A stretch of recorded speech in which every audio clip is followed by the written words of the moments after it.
Is it okay you turn off the camera and then I speak? Oh, turn off the camera? Yeah. Do I not have a right to have the camera? I'm not giving you permission to check my face, so... Okay, are you a public servant? I'm a or? United Nations Security Officer. Okay. Does... Okay. This is my city, and so I have a right to film. This is United Nations compound? A United Nations compound? Yes. This is a compound? Yeah. Since Sunday evening, we took over this compound. This is international territory. When you step outside, it's US. Here is international territory. This is UN compound.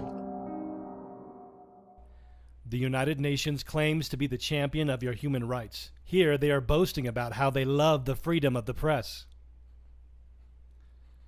But notice that in the UN Declaration of Human Rights, they claim the power to deny you any of your rights at their discretion if it doesn't fit their agenda. There were thousands of cameras filming the United Nations that day, activists, journalists, and citizens. But as soon as their security saw that one activist was speaking against the UN's agenda, she was targeted, just like the UN's Declaration on Human Rights says that they have a loophole for. Let's recap what you just saw. The UN set up a compound in the middle of Salt Lake City. The UN says they took over the building.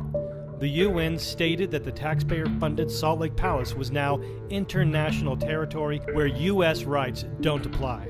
The UN stated that the United States was outside the doors of the Salt Palace, and the UN, who at best should have been a guest of Salt Lake, instead acted like an invader and denied a U.S. citizen their First Amendment rights.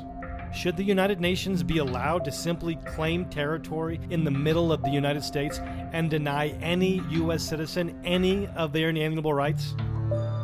The evidence is clear that the United Nations claims of defending human rights is a complete farce. They have demonstrated their intent to rule, along with their complete lack of respect for our own citizens, for all to see, right here on our own soil. That's not all. But this has all been brought to you by your fellow elected leaders and other prominent Utah officials.